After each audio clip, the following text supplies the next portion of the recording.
Saya pernah dengar cerita dari teman tentang kejadian di sebuah pengajian. Sang ustadz mengisi kajian yang inti kajiannya mengajak untuk kembali kepada Quran dan Sunnah. Dia jelaskan hukum-hukum syariat. Dia sebutkan pula dalil-dalil Qurannya. Tapi kacaunya, dia ini sampai merendahkan pendapat Imam Syafi'i, mengatakan hukum yang ditetapkan Imam Syafi'i tidak ada di dalam Al-Quran. Tiba saatnya sesi tanya jawab, seorang emak-emak bertanya suatu hukum. Lalu sang ustadz pun berkata, "Ibu mau jawaban menurut Al-Quran apa menurut Imam Syafi'i?" Ajib nggak tuh? Si ustadz menggiring opini bahwa Imam Syafi'i menyelisihi Al-Quran. Tapi si emak-emak ini, the king of the road, ternyata bukan sembarangan emak-emak. Dia malah bilang gini, kata si mama itu, saya mau jawaban dari Al-Quran menurut pemahaman Imam Syafi'i, bukan menurut pemahaman Ustadz. Keren. Emak-emak dilawan. Orang-orang yang gembar-gembor kembali kepada Quran sampai meremehkan pendapat para ulama. Malah ada yang bilang, buat apa pakai tafsir? Terjemahan Al-Quran itulah tafsir yang paling original. Kan kacau. Nih, saya kasih tahu ya.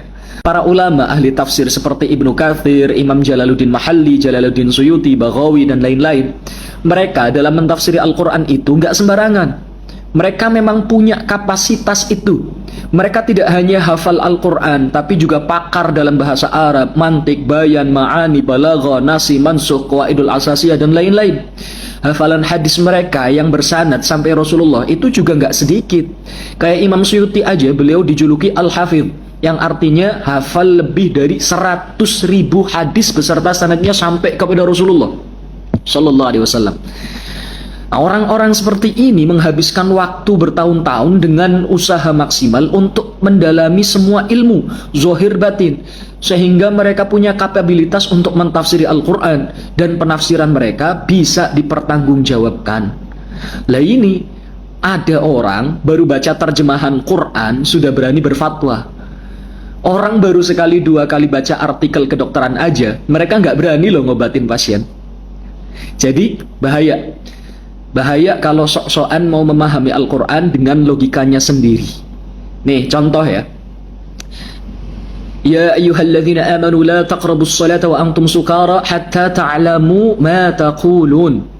Wahai orang-orang yang beriman, janganlah kamu mendekati salat ketika kamu dalam keadaan mabuk sampai kamu sadar apa yang kamu ucapkan. An-Nisa ayat 43.